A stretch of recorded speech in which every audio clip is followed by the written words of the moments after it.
함께 인사 나누시겠습니다. 주님을 바라봅시다. 예. 어제 비가 너무 많이 와가지고 충북 제천에 제 여동생 집이 토사가 밀려와서 집 안에 방 안까지 밀려오고, 그래서 애써 가꾼 농작물이 다 유실되는 그런 사고를 당했다는 소식을 듣고 참 동생한테 무슨 위로의 말을 전해줄까를 생각했었습니다. 주님의 역사를 기다리며 기도하고 있지만 응답은 없고 어려움은 더 커져서 지친 분들이 계실 것입니다. 주여, 언제까지 기도해야 합니까? 주님, 언제까지 악한 자를 보고만 계시렵니까? 이런 기도만 나오시는 분들 있으실 겁니다. 정말 너무나 오래 계속되는 이런 시련과 근심에서 우리가 정말 벗어날 수 있을까요? 대답은 분명합니다. 물론이라는 것. 이기지 못할 시련은 없습니다. 한 가지 우리가 분명히 알아야 할 것은 하나님을 믿을 때 기다려야 할 각오를 해야 한다는 것입니다. 사도 바울은 전도자로서 아주 험한 삶을 살았습니다. 그는 자신의 삶이 선한 싸움이라고 얘기했습니다. 디모데후서 4장 7절에 나는 선한 싸움을 싸우고. 여러분, 싸움 그 느낌 아시죠? 선한 싸움이지만 싸움은 싸움인 것입니다. 주님의 종 사도 바울은 계속 싸우고 또 싸웠습니다. 나의 달려갈 길을 마치고, 결국 사도 바울은 그의 삶은 달려가는 삶을 살았다는 것이겠죠. 여러분, 그런 느낌도 아마 아실 것입니다. 한가롭게 거니는 그런 심정과는 이 달려가는 심정은 완전히 다른 것입니다. 요즘 달리느라 숨이 턱에까지 차서 힘든 심정으로 사는 분들이 계실 것입니다. 사도 바울도 그러했습니다. 믿음을 지켰으니라고 또 말씀합니다. 사도 바울은 믿음을 지켜야 했습니다. 그 말은 여러 가지 의심되는 순간, 절망이 느껴지는 순간, 그리고 믿어지지 않는 순간이 너무나 많았다는 것입니다. 그러나 사도 바울은 계속해서 고백을 했다는 말입니다. 주여, 믿습니다. 주여, 믿음 없음을 용서해 주소서. 주여, 제게 그 믿음을 주옵소서. 그러므로 이런 상태에 있는 성도들은 위로받기를 바랍니다. 나만 그런 것이 아니구나. 내가 잘못된 것이 아니구나. 중요한 것은 아무리 힘들고 고난이 오래되는 것 같아도 반드시 끝이 온다는 것입니다. 그래서 바로 8절에 이제후로는 나를 위하여 의의 면류관이 예비되었으므로 주 곧 의로운 재판장이 그날에 내게 주실 것이라. 사도 바울은 그 마지막 날을 눈앞에 두고 있습니다. 수고가 그칠 날이 왔습니다. 이처럼 선한 싸움을 싸우고 달려갈 길을 마치고 믿음을 지킨 다음에 그때 맞이하는 그 마지막을 맞이하는 것이 얼마나 큰 복인지 알 수 없습니다. 그래서 지금 힘들고 지친 것 같아도 사실 복된 여정에 있는 것입니다.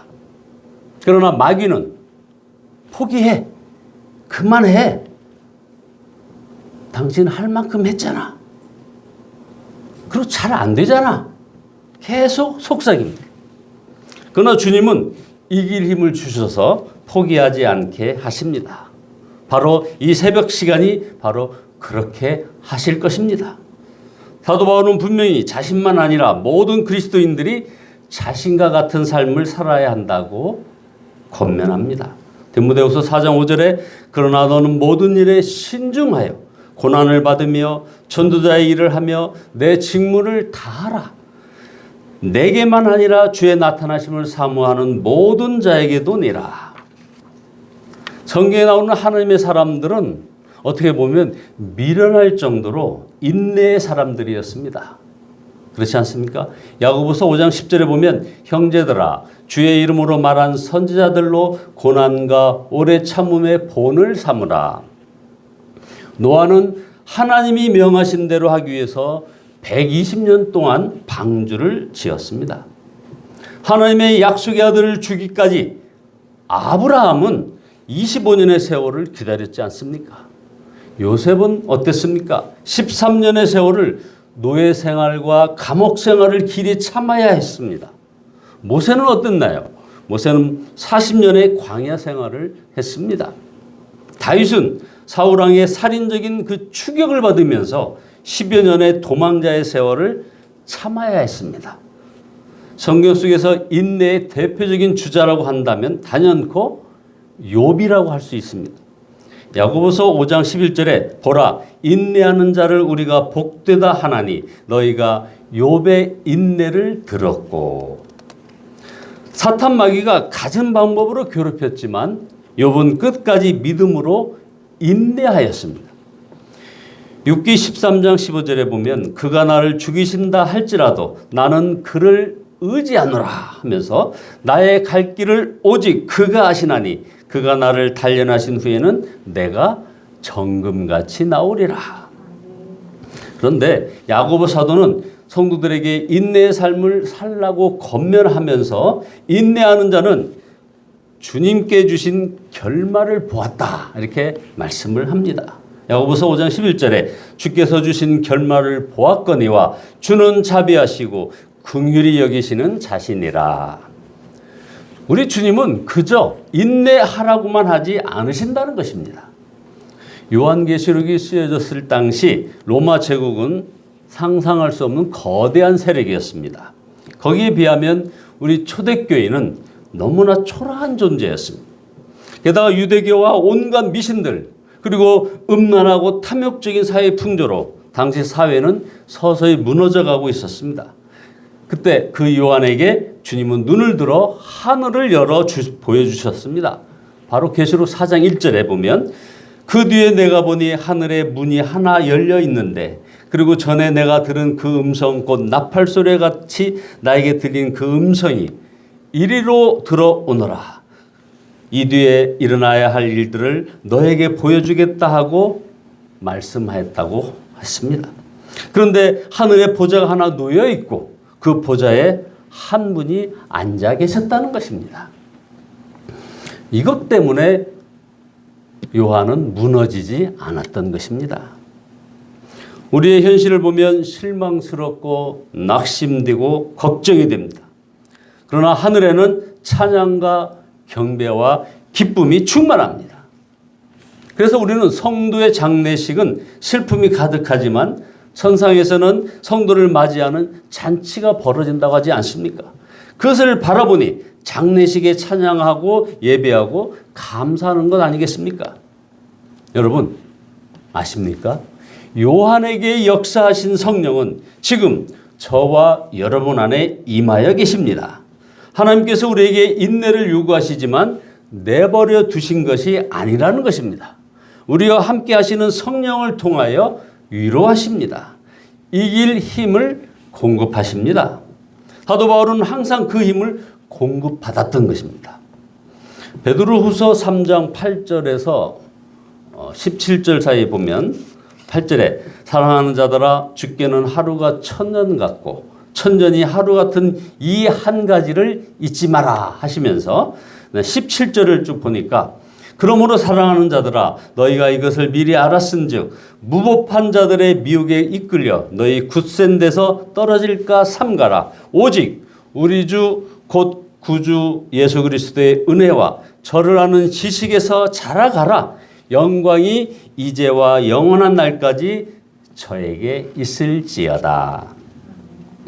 베드로가 사도 바울이 어떻게 끝까지 포기하지 않고 그런 사명의 삶을 살 수 있었는지를 여기서 말해주고 있습니다. 하나님은 왜 우리를 오래 기다리게 하시는 것일까요? 하나님께서 악한 자를 심판하실 때 악인이 더욱 악하게 내버려 두기 때문인 것입니다. 누구나 그가 심판받기에 합당한 자임을 인정하게 만드는 것입니다. 그래서 악한 자가 기구만장하고 하나님의 사람이 고통을 당해도 하나님께서 침묵하고 계시는 것처럼 보일 때가 있습니다. 그래서 악한 자가 더욱 악해지면 심판 때가 가까운 것을 우리는 알 수 있는 것입니다. 또한 연단을 통하여 하나님의 자녀인 우리를 더욱 정결하게 하게 하기 위해서 그래서 주의 때를 준비하게 하시는 것입니다. 팀 켈러라는 목사님이 쓰신 거짓 신들의 세상이라는 책에 이런 글이 있어서 여러분에게 인용해 올립니다. 실제로 하나님이 우리를 구하려고 하는 것인데도 겉보기에는 우리를 죽이려고 하는 것 같을 때가 종종 있다. 하나님이 그들을 버린 것처럼 보이지만 실은 그들의 삶에 깃든 파괴적인 우상들을 제거했다는 것이 나중에 드러난다. 자, 그러므로 기도할 때 응답만 바라보고 언제 응답하십니까? 라고 조급해하지 말아야 한다는 것입니다. 그러면 끝까지 기도할 수도 순종할 수도 없는 것입니다. 우리는 응답이 아니라 응답을 바라볼 게 아니라 바로 주님을 바라보아야 하는 것입니다. 우리가 지치고 낭망하는 이유는 오래 기다려서가 아니라 주님과의 친밀함이 없기 때문임을 우리가 알아야 한다는 것입니다. 성령의 열매인 이 오래 참음은 상황이 힘들고 약속이 더디 이루어져도 주님을 바라보는 기쁨으로 매일매일 사는 것입니다. 사랑하는 사람이 생기면 일상생활에서 느끼는 좋고 싫음이 다 눈 녹듯이 사라지듯이 주님을 아는 눈이 열려지면서 어려운 문제로 인한 그 마음의 요동함이 없어지고 주님의 뜻대로 순종하는 일에 어려움이 없어지는 것입니다. 보이지 않는 예수님을 바라보는 것, 이것이 정말 가능한 것이겠습니까? 우리는 무엇을 보려고 하느냐에 따라서 대상을 보는 감각이 키워지게 되는 그런 존재들입니다. 그래서 우리는 매일매일을 주님과 동행하는 그런 삶을 살자고 권면을 받는 것이죠. 보십시오. 야곱은 베델 들판에서 노숙을 하던 중에 사다리가 하늘까지 닿는 놀라운 꿈을 꾸고 그 깨어난 다음에 여호와께서 과연 여기 계시거늘 내가 알지 못하였도다 라고 고백을 하였습니다. 야곱은 하나님이 멀리 계시다고 느껴졌던 그 자리에서 바로 하나님을 만났습니다. 이것이 그대로 우리의 처지인 것입니다. 주님은 언제나 함께 하시는데 그것을 상상도 못하고 사는 그런 존재들이 바로 우리들입니다. 그러나 영적인 눈이 뜨이면 이제 우리는 드디어 놀라운 고백을 하게 되는 것이죠. 주님께서 언제나 나와 함께 계셨는데 내가 알지 못하였구나. 주님을 항상 바라보는 사람에게서는 주님이 느껴집니다. 주님을 바라보니 말하고 행동하는 것에 영향을 미치지 아니할 수 없습니다. 그러나 아무리 교회 안에 중직이고 예배와 새벽 기도에 빠지지 않고 성경을 많이 알아도 주님을 바라보지 못하는 사람에게서는 주님이 느껴지지 않으며 주님의 뜻과 전혀 다른 그런 말과 행동을 하기도 하는 것입니다. 어떤 의미에서 종교 생활을 하고 있는 것이죠. 예수님 당시에 가장 종교적이었던 바리새인들은 예수님을 실제로 눈으로 보고도 예수님을 믿지 못하였고 바로 그 예수님을 십자가에 못 박기까지 했던 것입니다. 이게 정말 두려운 일이 아니할 수 없습니다. 우리는 예수님을 눈으로 보지 못하나 믿고 사랑하며 기뻐하는 자들입니다. 그러므로 마음이 무너지고 영적으로 답답할 때 더욱 주 예수님을 깊이 생각해야 합니다. 여호와께서 과연 여기 계시기 때문에 그런 것입니다. 우리가 믿음으로 살면서 끝까지 기다리면 오직 주님으로 즐거워할 수 있어야 합니다. 지금 여기서 주님과 함께 기쁨으로 매 순간을 살아야 하는 것입니다.